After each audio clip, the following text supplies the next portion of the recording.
Well, thanks for doing this. I really appreciate it. I know you're very busy right now. When people ask you, how is it going overall? You talk about getting people jobs, unemployment. What do you tell them? There's ups and downs, there's good stories and bad, but where are we right now overall? Yeah, overall, I mean, I think, what we've experienced here in the pandemic is, we've had about 300,000 plus folks that lost their jobs just in this region. We cover a 13-county region, of course, San Antonio and Bexar County being the urban core. But we go as far west as Kerrville, as far north as Comal and Guadalupe, and east as far as Carnes, and as far south as McMullen. So we got the really kind of interesting mix. What I tell folks is that we had two crises that we experienced. One obviously was the health crisis and the pandemic. The other was associated with the oil crisis, and literally thousands of jobs being lost in this region because of the downfall in the oil price. People don't realize how that worked around the pandemic and what happened. We don't remember how the price of gas really plummeted and what that meant, or that we're really intertwined with the oil business here. How much of what we lost was due to the downturn in the oil economy? Yeah, I would say several thousand jobs. We look at those numbers almost on a weekly basis and stuff, but and it's not just about sort of kind of that particular industry, it's about sort of the overall impact, right? So that means hotel rooms that are not being, rented, or houses being rented, or people frequenting, restaurants and those types of things. And so that has a huge consequence. So everything has a, I think when people look at sort of the sectors, they're not looking at sort of just, or they're just looking at the sectors, and really what you should be looking at is, so what's the overall effect, right? And the overall effect is pretty profound. 300,000 or so jobs lost. How many since then have gone back to work? Or are we talking jobs, period, gone? No, there's a couple of things that we track, right? So obviously we track the unemployment claims that are being processed by Texas Workforce Commission. So it's about 300,000 plus. So at the time that prior to COVID, we were approximately, for the whole region, at about 3% unemployment, straddling around there, right? When the pandemic hit in March, and then in April shot up, we saw the first week of March, unemployment claims of about 800 a week, right, for the whole region. When April came around, we saw it shoot up to about 32,000 in a week, right? So since then, the unemployment claims have continued to decrease. But the other number that we track, right, is the unemployment rate. So we're at 3% unemployment, shot up to, if you look at maybe as a whole as a region, about 14% during the April and early part of May timeframe. And then started to go down, actually May started to go down.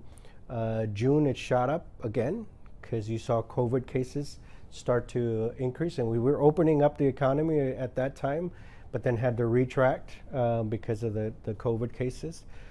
July we saw the numbers start to go down, and unfortunately, that continued actually well in August, but in September we saw another uptick.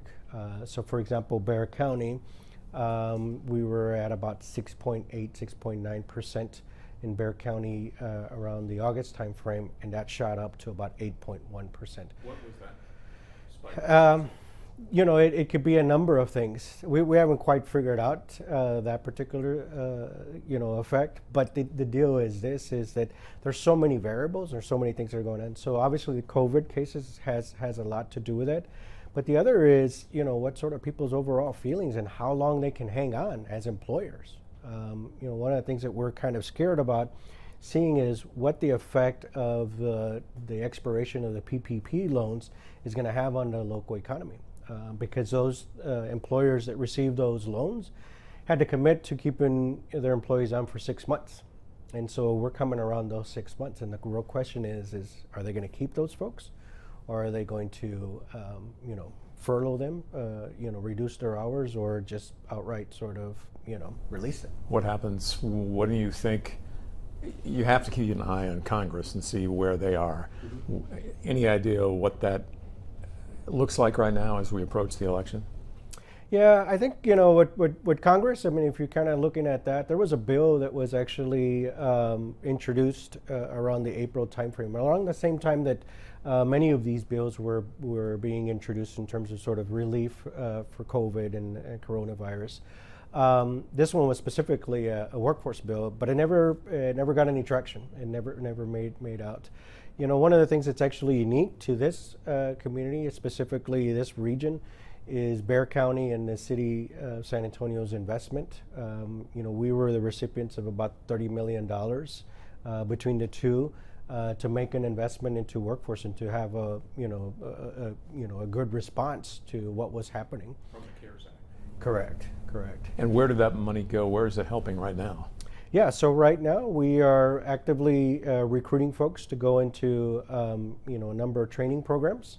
The good thing that we did during this time frame when we were dealing with the pandemic is we actually increased our course offerings working with our training providers by 100%. So we had about 200 plus training offerings, and we increased that to over 400.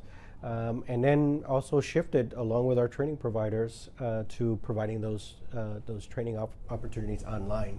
I know hospitality industry was hit incredibly hard here. Some of the restaurants they expect will never come back. What are the net loss of jobs you think that will linger for a long time? And then what are you training people for that you think, okay, these jobs are going to be there, they're pandemic proof, or at least they'll last through the pandemic? Yeah, so you're exactly right. So what we saw in the food and accommodation services was nothing short of just pretty tragic.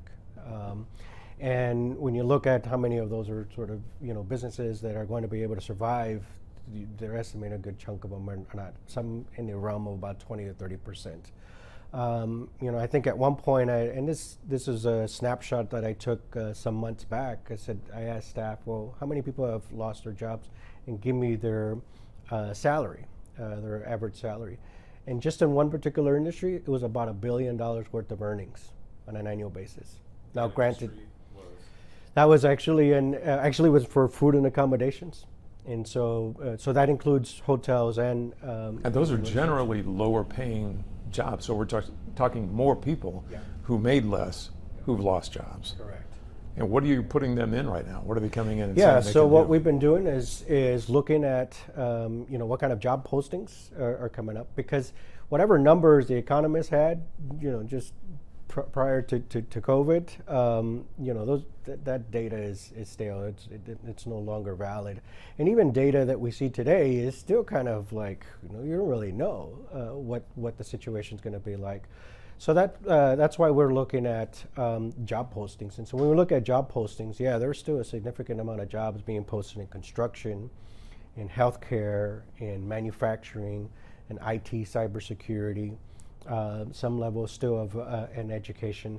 And so we see, that's where we need to push folks towards is those industries where there are actually still jobs being produced. Although it's got to be tough if you've been working in, say, a restaurant or you've been working in a hotel.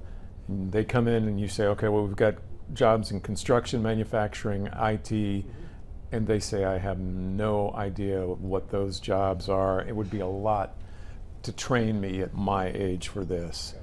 What do you tell them? How long is it going to take them to get trained for something like that? Yeah, I think that the fear is real, right? For people who have been working in a particular industry for many years, and for them to pivot and to move into another industry or sector is going to be difficult. However, I think what people sometimes don't realize and don't understand is that there are a whole slew of these really short-term trainings that offer the real opportunities to get into those industries, right? Just like with anything, it's going to take time. So you can't go from here to here from one day to the next. But what I would advise for people is that for them to to not sort of self-select themselves out, and for them to kind of at least offer the opportunity for us to, have an opportunity for them to sit down with a career counselor and talk to them about the different opportunities that are out there. I guess again, as I mentioned, many of the trainings that are being provided by training providers are sometimes as little as a week or 2 weeks, which could. What would those be?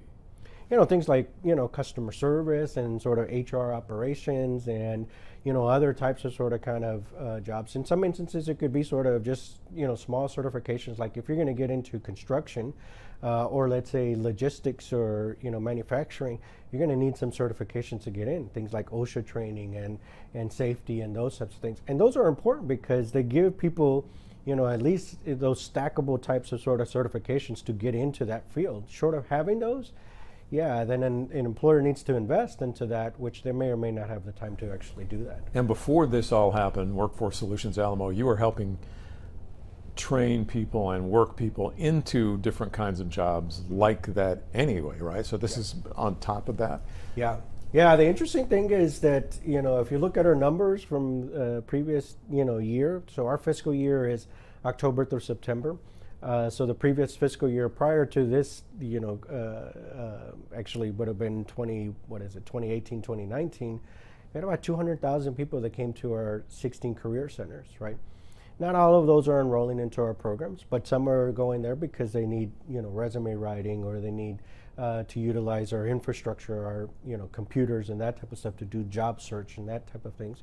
And so the numbers as of October through last year, October to around June timeframe, we were still serving about 136,000 folks that were coming to us. So it's a little bit of a different makeup because now it was largely virtual, where people were emailing us, were texting, or were engaging in a different manner other than in person. So yeah, when we've got our regular programs that we still have to operate, and when we get an investment and infusion from the city and the county of $30 million, yeah, we've had to figure out like, okay, how do we adjust and ramp up for those types of services. Now the city, you have is it Job Train SA program with that? Mm-hmm. How does it work if I say live in San Antonio, I can go online, I look at it, and then what happens? Yeah, so the easiest way is for people to get, fill out an interest form online, and you'll be contacted by, one of the career counselors to be able to sort of, figure out, what are your interests and what, there is an assessment because we do try to assess folks to see what their skill set is. And that goes back to the earlier point too, is sometimes people working in a particular industry doesn't necessarily mean they don't have skills, because they may actually have really good skills.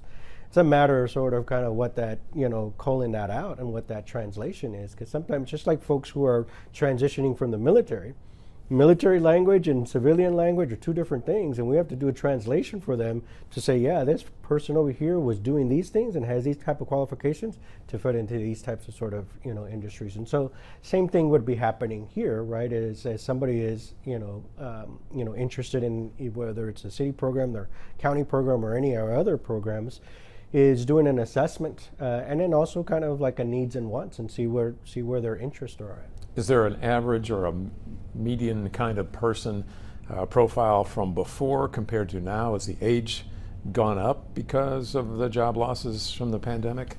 Yeah, so the way I would answer that is from the perspective of, if we look at the unemployment claims, the two biggest groups that were most affected were 16 to 24-year-olds, and I believe 24 to about 35-year-olds. They represented about more than 50% of the unemployment claims. So you can look at that from the perspective, there's probably good news for that, because they're young enough to be able to sort of adjust and to shift, right? That's not to say that unemployment claims have not, has not affected all of the different age populations, because certainly they have. But the two biggest groups is actually those two segments. How about the older people? In some cases, have they stopped looking and gotten out of the workforce altogether? Have they just decided it's not worth it? I can stay at home, take care of the kids or something? Yeah, that's a really great question. And when I was saying earlier about sort of the unemployment rate, the way they calculate that is based on sort of people who are unemployed and looking for work. There may be folks that are unemployed that said, I'm out, right? And I'm not going to get back in or re-engage until maybe we get past this pandemic, or until my kids go back to school, or, because childcare and those types of things are huge issues. So we won't really know the answer to that, because I don't think anybody knows the answer to that. It's just a matter of sort of time will tell. I think based on sort of the latest report, for example, for Bexar County, if you were to look at that number, we're at about an 8.1% unemployment rate. And there's maybe about 90,000 folks who are actively sort of looking for work, right? That number will fluctuate, but again, it's based on sort of people who are unemployed and who are engaged in looking for employment. Now, do you work with those small businesses that have been getting the PPP, and as they are going to their bankers saying, what am I going to do now after that has gone away? You know, some of the people that you're working with trying to get jobs, you might have thought those jobs would still be there, and they're not. How tough is it to work with both sides, the employers and the employees? Yeah, on the employer side, it's not really sort of, you know, we're working with sort of more meeting their HR needs and that type of stuff. In terms of sort of business development and building capacity, those are, you know, other types of institutions like the UTSA Small Business Development Center. You know, the city, of course, you know, invested millions of dollars into sort of other types of funding. But our role is really not in that regard. It's really more about sort of those that have openings and have postings. We would work closely with them to try to fill their HR needs. And now the training programs that you work with, say with the city and the county, it's not just training them, it's also paying them while you're training them. Yep. So what could a person expect to come in? They say, well, I can't afford to. I got to take any little job I can get. I can't take time out to train. What do you tell them? Yeah, so there's a really great opportunity here, and you know, and none of our other sort of regular programs that we receive either federal or state funding for offer up sort of, you know, stipends. And so this is really unique to this particular region. And, you know, for all of my other 27 other colleagues that are CEOs of the 27 workforce boards, no one has this type of an investment. So we're very, very unique in that respect. And so what I would offer up to people is to take advantage of that, because they're getting an opportunity here in San Antonio and Bexar County that no other part of the state is receiving. What can they get if they're training? How much Yep. can they get while they're Yeah, so if they're eligible, it'd be essentially $15 an hour while they are actually in classroom, you know, what do you call it, participating in classes or training. The limit is 30 hours per week, so in theory, $450 a week. For how long? For however long the training lasts. Right. I think there is a limit. There may be like a $7,500 limit or so on, I believe, on I think on the city side or the county side. So there are some limitations. But what I would think is sort of for people to sort of kind of understand is, yeah, we will provide the stipend, but I don't want the stipend to kind of be the focus. The focus is really about sort of like the training and the certifications and being able to land on your feet, you know, when this is all said and done. Because certainly we can pay people, but if we didn't, you know, increase their skill set or upskill them, they may or may not be able to land on their feet. Are they shocked when they come in and find out you're not just going to try to get them a job, but get them training and get them paid at the same time? You know, what we've been experiencing is really sort of a high sense of gratitude from the folks that we've been engaging in. I mean, it's a tough time, and there's so many uncertainties, right? You know, to the issue of employment and uncertainties there, to the issue of my kid's going to go back to school and is it safe, you know? And so, you know, the average person is extremely, you know, gracious, and they express that to us when, you know, they go to our centers. With some of the kids going back to school, are you see more people getting back into the workforce? You know, a lot of people wanted to stay with their kids as they were online, at least at the beginning, and more kids are going back. Are you expecting more or seeing more people wanting jobs and training? Yeah. Yeah, so what we see is what, you know, people coming to our centers, the data is lagged from the perspective of the way we understand whether somebody went to work or didn't work to work officially is based on the employer taxes that are being paid every quarter. So employers have to pay taxes. For example, your employer will have to pay, you know, all the taxes associated with the state taxes, including unemployment insurance and those types of things. And that's paid out every quarter. So we won't know whether Randy actually went back to work until probably another quarter or two. So we have, you know, what is just, you know, basically the information that we have and what we're seeing at our centers, which we're starting to see a steady, you know, increase in that. To recently, we weren't open. We were operating virtually. we ratcheted that up to operating by appointment only. And then just recently, now we're open, for anybody to come in without any kind of appointment. And so we're starting to see people, trickle into our centers.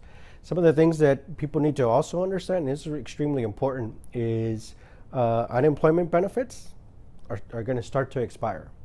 And because what the federal government or state government had allowed up to 26 weeks of unemployment. When the CARES Act was passed by Congress, it added an additional 13 weeks. So folks who signed up as early as March or April, they're starting to see their benefits start to run out, right? So what's the alternative? Come to us, right? Here's a real opportunity. The other aspect of it is that the state had relaxed the work search requirements. Typically, anybody who's who's on unemployment or is receiving child care subsidies, they would be required to go look for work, right? And they can enroll into training and those things, and it would act as something to meet that particular requirement. Well, those requirements had been relaxed during this time period when the economy had closed and when we were seeing, the upticks in COVID. And so what the state recently announced is the first week of November, those requirements are going to come back. So another set of the population probably going to start to get engaged because they have to now because they're receiving unemployment benefits or child care subsidies. So we anticipate that we'll get a new wave of folks coming in. And at the beginning of the pandemic, there was kind of it was tough for some people because if they decided to go for unemployment, that meant their employer couldn't keep them on the payroll through the PPP. And they could choose one way or the other. And some of them figured, well, I'll just take the unemployment. I'm getting 75% or whatever it is of my pay anyway.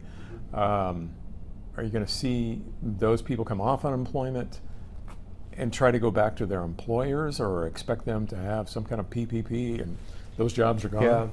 Yeah, it's going to be a mixture of all sorts of things, right? And so once those unemployment benefits expire, and to your question earlier about, the clicker is if Congress doesn't act, and if, because we've been talking about another stimulus package, right?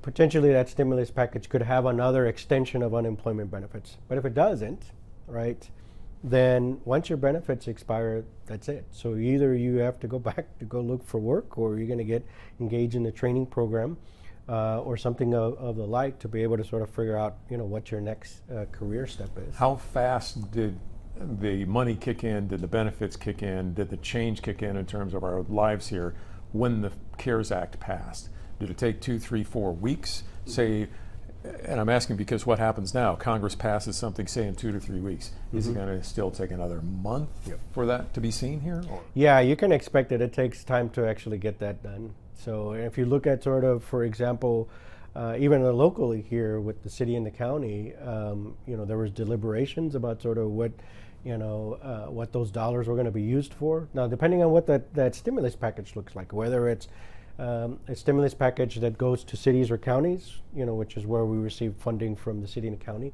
or whether it's through the Department of Labor and, in this case, Texas Workforce Commission. There'll be some weeks that are lagged in relation to figuring that all out. Because every time one of the things that's been interesting about this pandemic is just when you think you got your footing, something else happens, right? And now you have to adjust. And so it's been a consistent sort of merry-go-round, if you will, of all these different types of sort of adjustments, and so you would anticipate another one. You talked about all the other districts across the state not getting job training money like we're getting from the city and the county. What are they doing with their money instead? They're trying to. I think for I can't speak to exactly, but basically, cities and counties are probably making investments into PPE, right, to support their small business and their employers, right. They're focusing on additional things for their city to operate the actual city because there are additional costs associated. There's all sorts of types of investments. Making up for tax losses and things like that. Correct. And if you are, when that work search requirement comes back, while they're training, does that count as searching? Yes, definitely it does. And that's important for people to understand, because if they don't understand that message, that work search requirements are coming back, that they're thinking, oh, I just got to go look for a job, any job. No, there is an alternative. Is that if you get into training, and it'll act as that. So you're getting the benefit of, one, still continuing to sort of receive your unemployment benefits, but also setting yourself up for the next career. And how does the pipeline work in terms of, okay, you're training somebody for IT or construction or manufacturing, how closely do you work with the employers? Like if somebody, okay, I'm going to graduate tomorrow from the training, where's my job? Can you help me get an actual job? Yeah, so our really great training providers have these really good relationships, as well as we do with employers. So I'll give you an example. Just recently, we had a opening of the SAMSAT Education Center, which is located at the port. At the same time of that announcement, there was a little graduation for about 40, 50 students or so. In the process of announcing that, announced that some of those students were already hired by Accenture Federal Services, by Spectrum, and by others. And so that's where the key is sort of kind of making sure that it's not training just for the sake of training, it's to land somebody in a new job. Could this jumpstart what San Antonio's been talking about for a long time? Business is saying we need a higher educated workforce, we need a better trained workforce, whether they're going to work at Toyota or the other new truck manufacturing plant that's being built here. Could this trigger some good things in terms of a shift in the economy? Yeah, there's something to be said about sort of, I go back to this point, it's like, well, no other region has made this type of an investment, right? So you think about economic competitiveness, are we going to be more competitive because our workforce is much more skilled than other parts of the state? Yeah, I would say probably so, right? And it could be a game changer. There's a lot to be sort of, hashed out. But definitely, you're offering up real opportunities for people who, not only are looking about sort of where they're going to land their next job, but potentially could be a game changer for them to actually not only land just any other job, but a job that's actually going to have a career path for them that actually, is going to pay them, a good salary. How about in terms of jobs that will do more than put food on the table or barely? I talked with Eric Cooper of the food bank, who said 20 years when he came here, it was people that he was helping were out of work. Mm-hmm. Now people that he's helping aren't just out of work, they have a job. It's just not paying enough for them to put food on the table for their family. What kinds of jobs are we seeing that disparity in terms of, at the bottom, these lower paying jobs are not increasing enough to pay the bills anymore? Have you seen that in the, you've worked here for a while, not necessarily workforce, but is that a problem that you see as well? Yeah, so it's a combination of things. I mean, these are really complex questions. One is the cost of living associated, people's educational attainment. If you were to look at the early 80s and late 70s, right, 80% of the jobs, you didn't even need to have a high school diploma or GED, right? Today, it's the exact opposite. Now you need to have, it's 80% of the jobs is you got to have a high school diploma or GED. And even that's changing a little bit. But to your question, we've made some really great strides in this city, in this county, and in this region. But sometimes that's been to the benefit of folks coming from the outside who are taking advantage of, because they're more skilled, they're more educated. And so I think what's being offered up here is the opportunity to actually change that to where it's local folks that, take advantage of those major economic, announcements. Mm-hmm. People want us to have a better workforce and highly educated, higher educated, so that we can attract more business. So people might also wonder, if I get into, say, IT or some kind of computer skills, will there be that kind of job waiting there for me, or are we still recruiting those to the point where there may not be as many of those jobs as construction or manufacturing or others? Yeah, I think it's when you have skilled workforce. So when you, for example, when the city, the county, and folks like the Economic Development Foundation are meeting with potential leads, one of the very first questions they ask is about, tell me about your workforce, right? How skilled are they? And that will be a determination whether those companies are located here or not, right? It would be great for somebody to say, yeah, well, here's what the numbers show, right? And we've got this type of skilled workforce.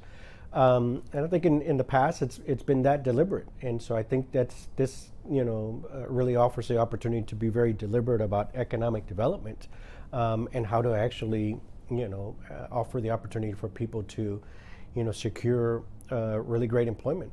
One of the things that's interesting about the pandemic as well is that you could be living here and working potentially in Silicon Valley or some other part of the country, right? Because it's offered, the pandemic, has offered that opportunity to actually for that to take place. So we don't know what that's going to look like in the future, whether that's going to be a trend that continues or not. But it definitely offers an opportunity today. So even if a job doesn't exist here in this community and exists somewhere else, there is that real opportunity. A lot of people live in their bubble and say they're seeing this and going, well, I live close to 1604, 281. We were talking before about everything looks like it's back. There's traffic again. How can there be this big an impact? It looks like we've turned the corner, so to speak, and everything's good again. But down here, downtown, where you are, right across from Milam Park, and there's construction, and just across from Market Square, where I was last week, it's different. Downtown got hurt more because of tourism.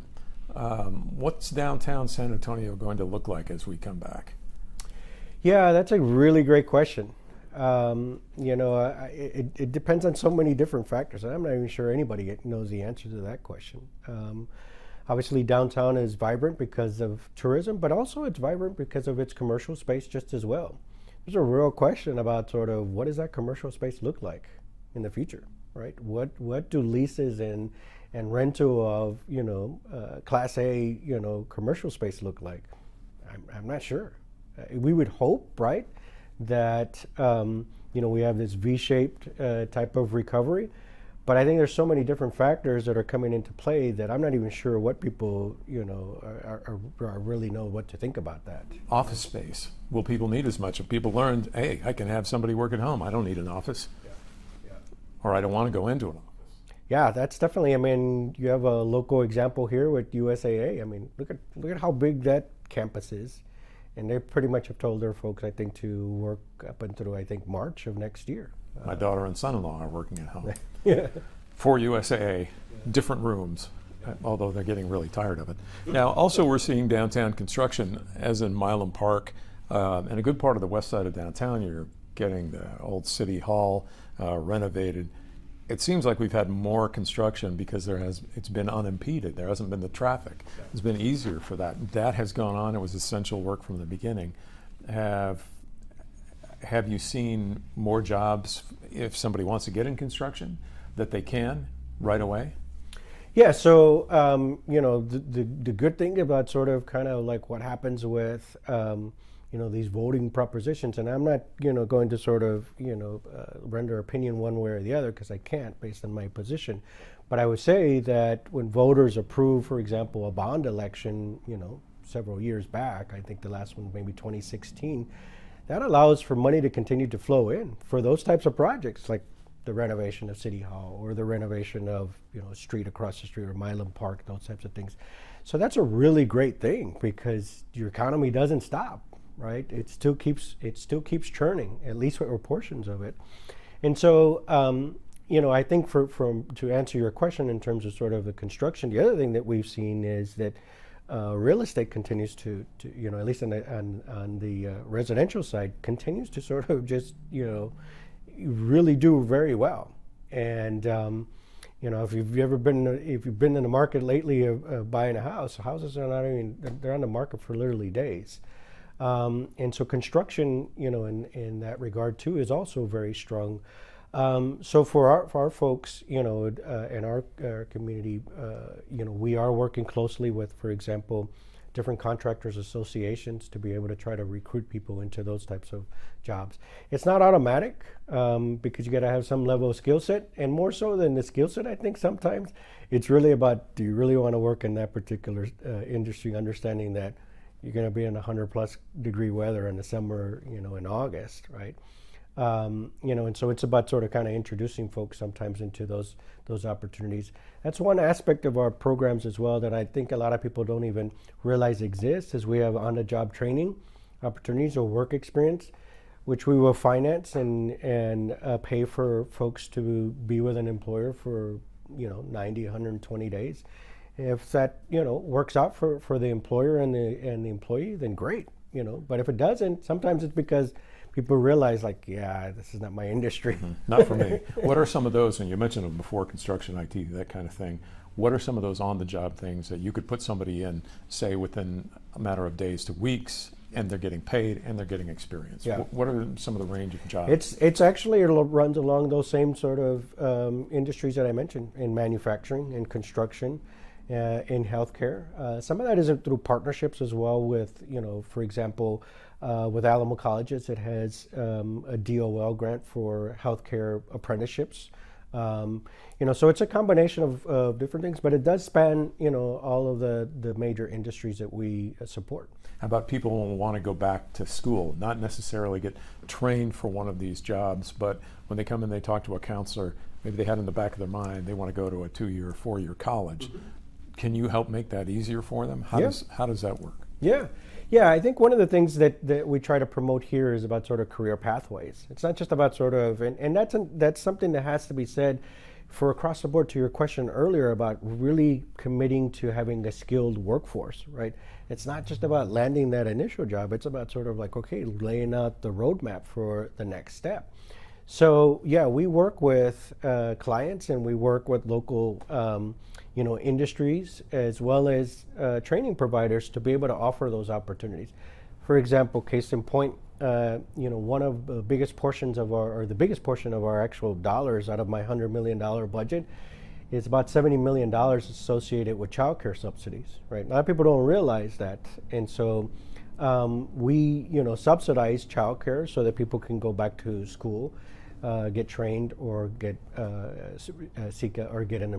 get employment rather. And so one of the of course, the industry that's big is, of course, childcare providers. So usually that's a very entry level type of job. It's just, you get a CDA or a child development, associates or a certificate for that.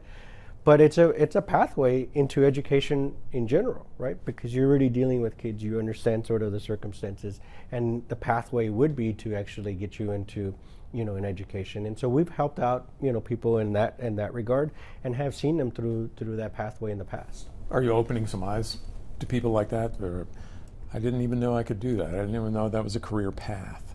Yeah. Some of them who maybe didn't go through career counseling in school. Yeah. That's with all due respect to my education partners, because we have really great school districts and we have really great, partnerships with them.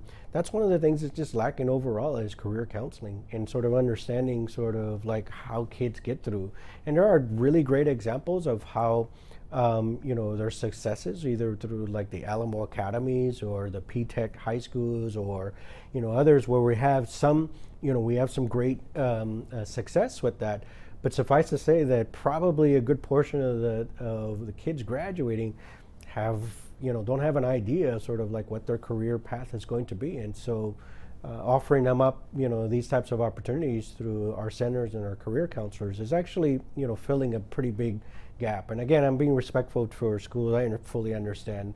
My wife's a high school counselor, and she, tells me about all the administrative work that she has to get done.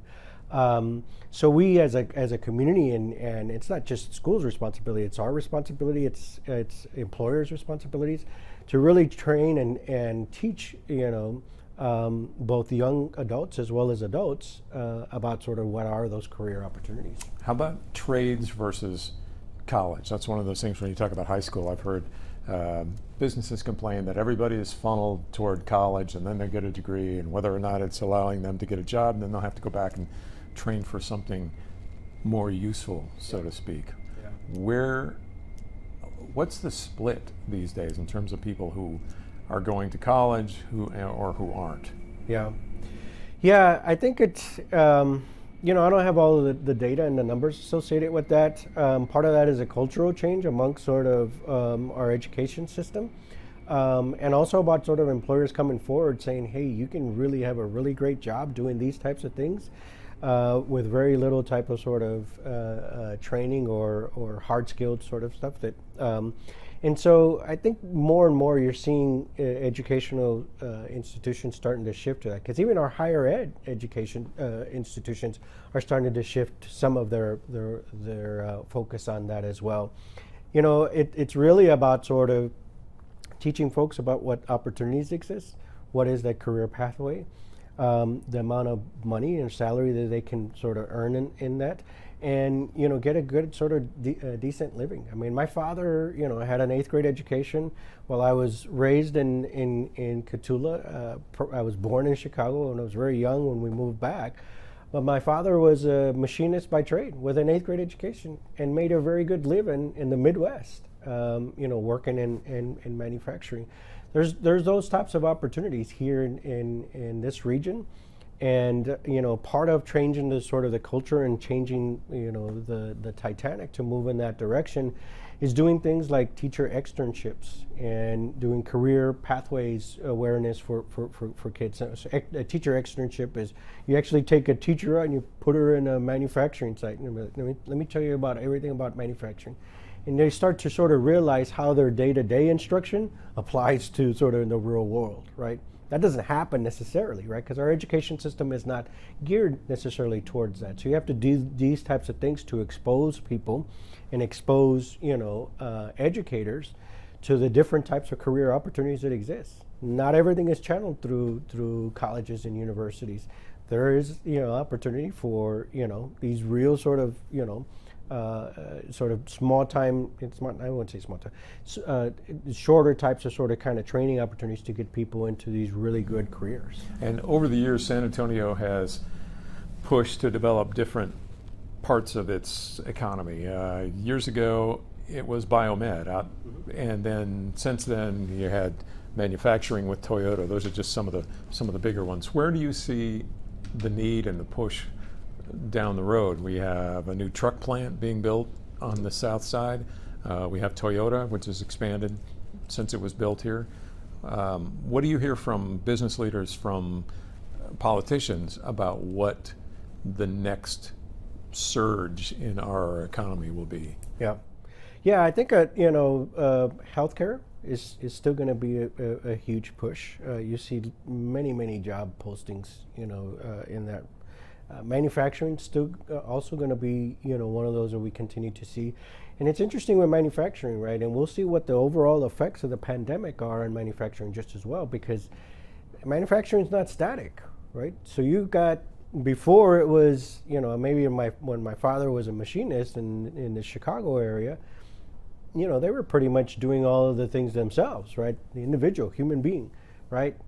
And then, now you have robots. And then you got human and robot working together, right?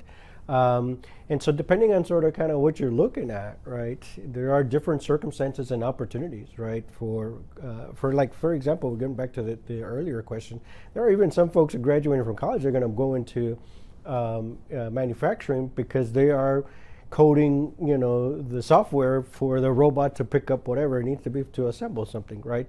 But you still need somebody to actually, put nuts and bolts and that type of stuff.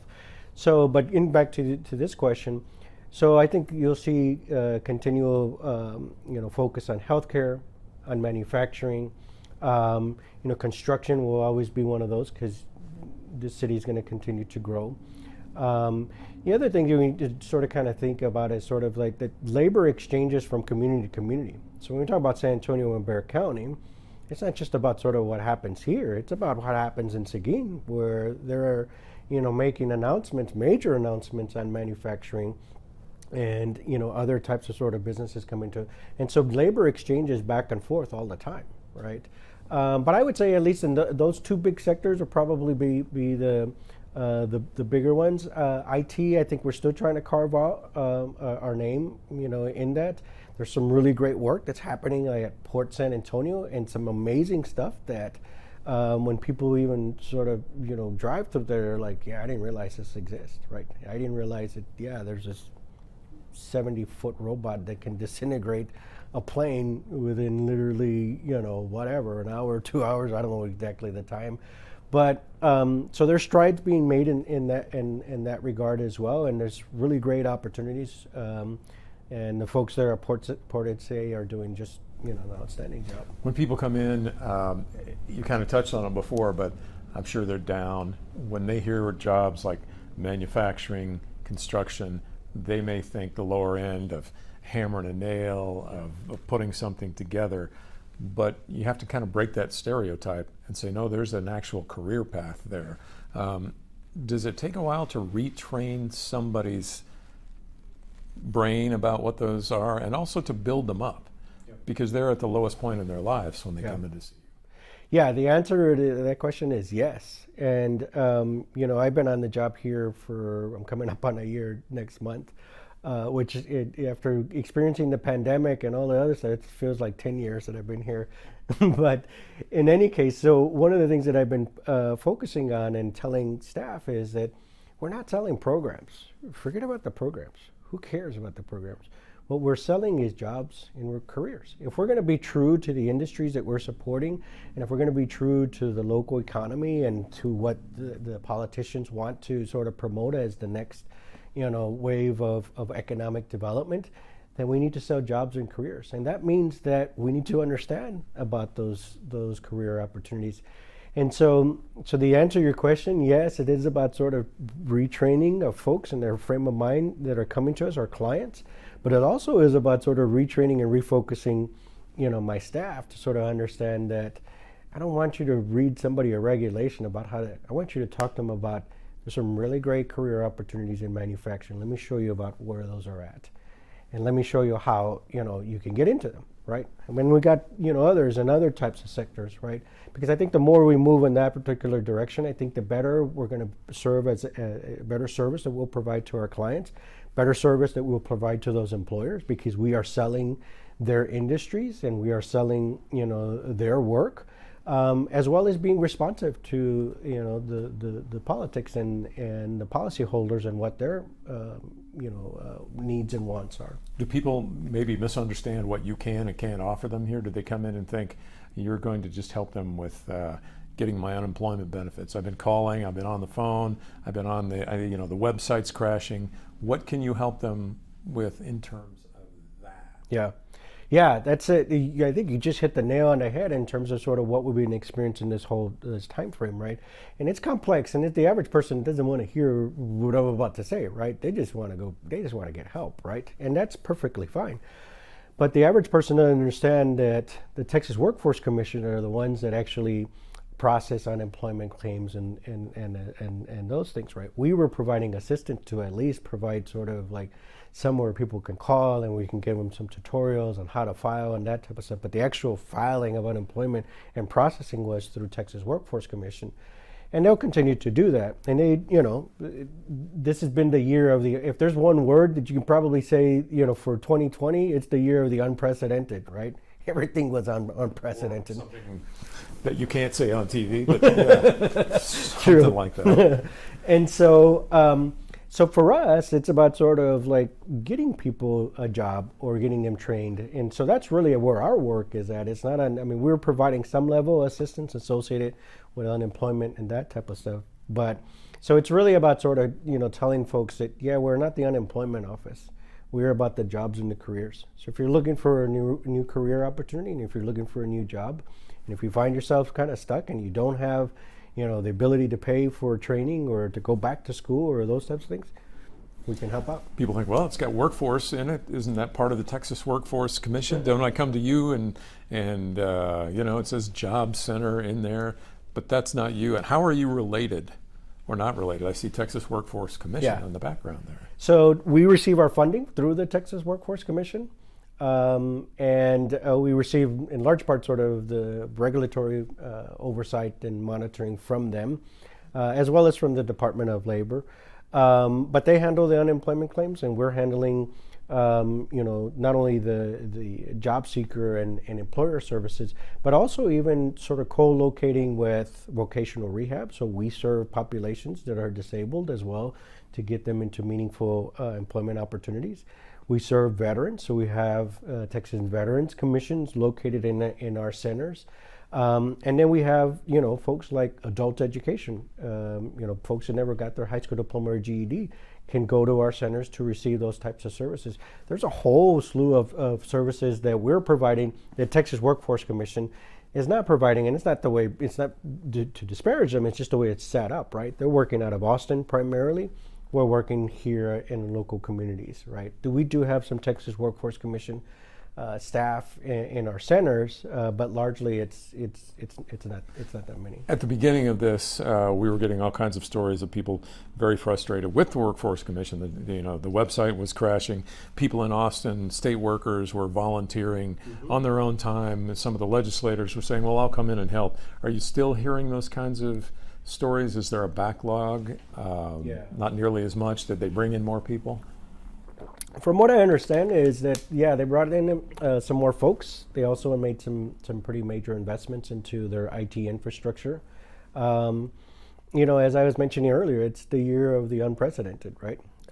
They processed literally millions of unemployment claims in like a very short period of time. To the point I said earlier, right? First week of March, 800 unemployment claims. First week of April, 32,000 unemployment claims. To ramp up for that, and not even knowing that was actually going to happen, is really sort of, it's unprecedented.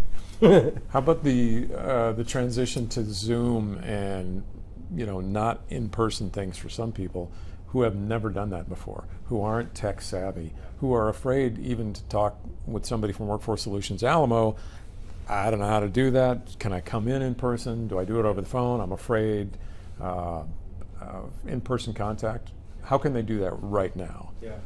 Yeah, that was one of the things that was just always in the back of my mind during these last few months, where one, we were just operating 100% virtually. And then when we opened up by appointment only, and now of course we're open, for anybody to come in. That was in the back of my mind, that I understood that we live in a city. I mean, you go to my house, there's 3 different computers, whatever, 5 different phones, tablets, whatever. We've got connections like crazy, but I fully understand, coming from the housing authority, right, in the last, 7 years or so, that some people don't have nothing, right, don't have anything. And if times get hard, what's the first thing you cut? You cut your cable, you cut your internet, because you'd rather pay for food than that. So I was real concerned about sort of, this transition, and it's a much larger issue than, of course, Workforce Solutions. It's just really a community and state and national issue. And so up until the time that we were open up by appointment, we were encouraging people, just call us. Just call us. Don't worry about it. And you can't get through, whatever, call us again, because we got a lot of calls coming as well, right? But we'll get back to you. And so, that's how we, literally. I mean, if I look at the numbers, when I said earlier that October to June timeframe, we had about 136,000 people that we provided services to. Some of those were just emails, phone calls, or whatever. So we're literally processing thousands of phone calls, right, on a monthly basis. But the good news is that, so long as we can keep these sort of COVID cases, at a manageable level, we'll continue to operate, fully open. And I'm praying and hoping that, that will be the case, because literally I think there were people on the outside looking in that didn't have access to our services. And while we were providing virtual services, some folks that just didn't have. And how many centers do you have open, and do people just show up when it's open and wait in lines, and what kind of lines would you have? Yeah, right now it's been trickling in, because I think people are sort of, are used to the fact that they were kind of closed or working by appointment only. So we haven't been really experiencing a lot of big lines. I think a lot of people still are calling our phones. A lot of people are still accessing our resources through online or connecting in that particular manner. And now we're downtown at your headquarters, but you have how many different offices around the area? Yeah, so I have 16 centers in a 13-county region. I have 5 centers here in San Antonio, Bexar County. One's located on the west side, so that's the Marbach location. South side, that's South Flores. East side would be East Houston. In fact, we just redid that center, going to open up again. Northeast would have been is off of Walsham, and then Walsham and 35, and then we have our medical center one, which is a Data Point. You kind of touched on it before when we talked about the disparity in terms of how much people make, but this also could jumpstart another problem that we have around San Antonio, is parts of the area are really much more distressed than others. I don't want to say which part of town, because, but you do see, we talk about differences in life expectancy between, say, parts of the south side and the north side, 10 to 20 years. Will changes in employment help cut that? And also the investment in terms of infrastructure in different parts of town. Do you hope that follows employment, or do you know that some of those people who are going to be making more money will move out of where they are now and continue a kind of a drain? Yeah. I think it's a combination of things. These are like extremely complex issues, right? Having had the experience of working with the Housing Authority, and prior to that with the City of San Antonio, and managing a number of revitalization and redevelopment programs, we did see some really great sort of success associated with when you make strategic investments, on the west side or east side, of town. You did see some really great limited success, but the issue here is it's not just about sort of investments. One of the things that I thought was really great model associated with what we were doing at the Housing Authority with the Wheatley Courts and the demolition of that, and what is now called East Meadows, is the focus was on three different things. It was focused on housing, on people, and then I forgot the third one, on neighborhood. And so when you look at problems from that perspective, because up until that particular time in my whole career, we were looking at, okay, well, let's just get somebody a job. Okay, great, we'll get them a job, but does that mean that they're living in a better condition? Does that mean that that they've eliminated sort of all of the those things that prevent people from living a healthy life, right? Because you could be making a good living and still abusing alcohol, or in a domestic violence situation, and so all of those types of things factor in, right? So when you look at people, in this case, in that model, people, housing, and neighborhood, it was a much better, I think, model to kind of look at, as much as possible, look at everything. And so I would suggest that probably the model is something similar to that, when we're looking at communities, because it's a combination of things. It's just not one thing. Before the pandemic, some people had, millennials had complained that they had expected for the first time to do not as well as their parents. Yeah. Which, for generations, Americans have always thought we were going to do better than our parents. We hoped our kids would do better than us. And then when the pandemic hit, from before it to now, was that the case? First of all, the millennials were not doing as well, more people living at home, cost of living too high. What is that going to do to this generation? Those are definitely questions that probably a little bit way above me, but I did read some of those same studies I think you're probably making reference to, where, some of the, millennials are not going to make as much as their parents made. I think part of the, what I would advise, right, is if I had an opportunity to advise somebody is, and I do because I have nephews who are going through the same type of situation, is I tell them, you need to continue to learn. You need to never stop sort of learning, and you need to sort of kind of diversify what you know and about different items and different things, right? Because then you become much more valuable to your employer. And then there's something to be said about wealth management and wealth growth. They don't necessarily teach you that in school, and for that matter, they don't necessarily teach you that in college as well. But it's not just about sort of the money you make. It's about sort of, because you can make less money than your parents before, but from a wealth standpoint, you actually could be better off than your parents. If right? you save it like your parents didn't. Correct. And one more, a couple last quick questions. When you talk about different job industries that we're pushing now, UTSA is still in the headlines, talking about downtown, cybersecurity, IT. Cybersecurity, people don't realize San Antonio is the biggest hub outside of the Washington, D.C. area. UTSA is making a big investment in downtown, along with the city and the county, building some things not too far from here. The old jail is coming down right now. How important is that going to be to San Antonio in terms of, it's already second biggest in the country right now in cybersecurity. Where can this go because of our military background here? Yeah, I think it's huge. I think and the opportunities are tremendous here. One, obviously, in relation to what you're mentioning about the military background. If you go to Port SA today, there are some local companies that literally have billion-dollar contracts with the military. But they're very quietly done because we don't hear about them. Yeah, don't air that. Okay. They don't want us to air that. They just don't want us to say which ones. Yeah, true. And so think about that. I mean, in what industries do you really sort of kind of get to that particular point where you have $1 billion worth of contracts? So the opportunities are huge there. And it goes to the earlier questions about sort of building the workforce that is qualified for that, because there's real money and then there's real future in that regard. There's been discussions as well about sort of what's the effect of SpaceX and the advancements in technology in relation to that, and what's San Antonio's role in relation to that.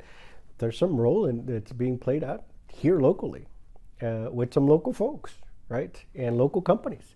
And you may not see it, but the opportunities are there. And how about because we're now close to, Austin and Tesla's building there. We may not have heard about that much here in San Antonio. People have talked about spillover from jobs or companies that might have gone to Austin coming to San Antonio because there's a little less traffic or whatever, or it's cheaper. Are we seeing some of that still, or will we see more of that? Yeah, I'm not sure I would characterize it in that particular manner. One, because I'm not sure I have the sort of kind of the data to back up. But what I would say is what I said earlier, which is this exchange of labor going back and forth between communities, right? You travel down, I hate driving down, 35 going to Austin. That's just kind of one of the worst experiences, period. But it does demonstrate sort of this labor exchange in this economy that it's large part just becoming a much more regional economy. And so I think that'll continue to grow. If we can figure out a transportation solution to that, I think it would expand exponentially. Because there's all these other smaller communities, obviously, between those two. You go to a place like Seguin, in Guadalupe County, and you just drive around, and it's like, wow, I didn't realize all of these manufacturing facilities were here. They have an extreme stronghold and a really great economic development strategy, and they're hitting home runs. And a good location next to that toll road. Yeah. And speaking of which, just looking ahead in terms of population, we have an in-migration into Texas. We've had that for decades compared to other states. People moving out, they're moving to Texas. We're recruiting a lot of jobs, aggressively saying we don't have taxes. And in the next, 20, 25 years, we're expected to have 1 million more just in the San Antonio area, 3 million more in that Austin, San Antonio corridor in the Hill Country. People might think, well, there's going to be jobs down the road no matter what. What are the jobs going to be when we just continue to explode like that? Yeah, that's a great is question. it going to be service industry just because there are so many people, or? It's going to be a combination of things. Think about from the perspective of sort of, people still have to eat, people still have to get their house fixed, homes still have to be built, cars still have to be repaired. But there's also these other great opportunities in terms of sort of there's going to be jobs in IT, and there's going to be manufacturing. Our proximity to Mexico still is a huge win for this community, right? Depending on sort of what happens, with what's going to happen with the next, presidential election and where we head, with international relations, can also, sort of lay out the groundwork for what the next jobs are going to be, right? Yeah, business leaders and politicians could shape that in a big way as they have in the past, what would you tell them? Say you got some city council members, state legislators listening, and oh yeah, we're going to have a whole lot of people in the next 25 years. What should I push for? What do I need to spend my money on, my tax money on? Yeah, I think it would be to continue to invest into people, right? Obviously, I'm going to say that selfishly from where I'm standing at, because I think it goes to the whole point, and what the mayor and the judge have been saying in relation to, San Antonio's continuing to increase in population and increase in terms of sort of income levels and those things, but it's also the largest city with the highest percentage of people living in poverty, right? So that does demand some level of focus and attention towards, right? What that looks like in terms of sort of, the types of investments. I think it's a combination of things, right? It's 0 to 5, pre-K, Head Start, those types of things. Kids getting ready by the time they're actually, starting their first day of school, right?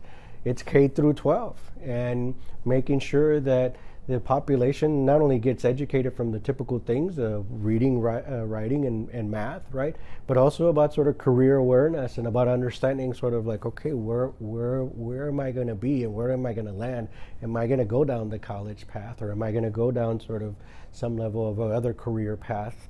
So it's K through 12. It's also about the investments in the local community colleges and the important role that they play into making sure that people are equipped to land, really good jobs. It's about the network of nonprofits, of those that for some reason, just got some bad cards dealt to them, and but they have the opportunity to actually want to pull up their bootstraps and get into the game. It's about sort of that type of investment, but it's also about other things about sort of being smart about things. Like, when we talk about sort of adding 1 million people to the city, it's clear that the development patterns that we have been seeing for the last few decades here is not going to sustain a new 1 million people. And if it does, all you're going to do is just create chaos. The traffic's going to get worse. Your housing situation's not necessarily going to get better, right? You may continue to see sort of, those islands of people or communities that are going to continue to be overlooked and continue to be the depressed areas, right? So it's a combination of all of those things, and it's really about sort of thinking smart about how do we, address these bigger, problems and have, these intersections with them. So, for example, when we were, I was at the Housing Authority, we had a program where we're working with a local developer, building new affordable housing, building a workforce component into that. So in other words, people who, we're going to get a potentially, a brand new, state-of-the-art apartment in an otherwise market rate, community. We're saying, yeah, you'll get that opportunity, but you got to work, or you got to be in training, and you got to be in these types of sort of kind of industries. That's a smart way of sort of kind of looking at solving some of the problems, because short of us doing and thinking about sort of innovatively and complex in that manner, then yeah, I'm not so sure that we're going to change for the good. And how about targeting geographically as well? Because you can have sprawl and it can grow and you can build all those new apartments and make them market rate. But you're going to have, like you said, those deserts of place that are overlooked. The infrastructure and the infill development isn't there, and we're letting those decay. Yeah. Now, you've worked with the Housing Authority before. Do you see more emphasis on that, or that's one of the things that that we could use in that next 20, 25 years? Yeah, there should be more emphasis on that. You have to have healthy investment in communities, and not only. And when I talk about investment, it's not about sort of necessarily investment from the government. It's part of it is that, right? But I'm talking about private investment, where you bring in investors who would otherwise would have overlooked that community and go work somewhere else where they can make more money, right?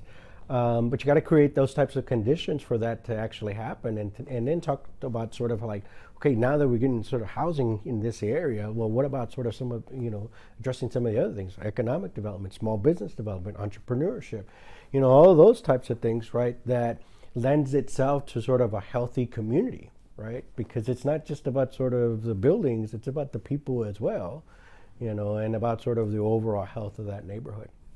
Maybe treat it as like, I don't want to make a comparison that's not apt, but Detroit, which was really struggling in many ways, parts of Detroit.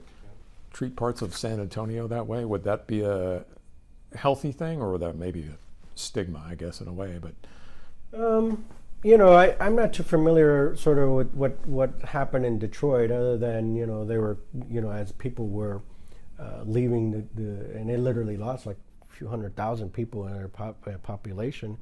Buildings were being abandoned and stuff, and they were kind of repurposing them, and in some instances, I think they were giving away houses and stuff. So I'm not sure we'll ever get to that particular sort of kind of dire straits. I hope not. But I think, when we're looking at sort of community development, economic development, I think that everything should be on the table. Nothing should ever be approached from the perspective of that something is not on the table. I'll say this, that I think sometimes in this community, we've kind of created those fences, and then sort of because of that, we weren't able to sort of solve really complex issues, and weren't able to sort of look beyond that. And it's like, if we're going to solve a problem, we should approach it from the perspective of like, everything's on the table. We think of economic development as just getting more businesses to come in from California, or a startup to come in with somebody from locally that has a lot of money. Not the only kind of economic development we need. Anything else I haven't asked you about that you want to get across to people? No, this is pretty comprehensive. Well, you know everything there is to know about this, so thanks. And now also, while we're on, if somebody wants to know about, and they're just listening in their car or whatever, where do they contact? Yeah. What's the best place to contact Workforce So workforcesolutionsAlamo.org is our website. 210-224-4357 is our helpline, or 210-224-HELP. So we would encourage people to get engaged. If you have a family member or a friend that lost their job, or if they're themselves looking for a new career opportunity, to engage with us, because we certainly have resources at the moment, and we would hope that people, take advantage of those opportunities. And they ask for you directly. They can certainly ask for me. No, it would be my 300 plus staff that are working in those career centers. Well, good luck with all that's going on, and I appreciate your time. No, thank you so much. Thank you for this opportunity. Thanks. Give them a hand.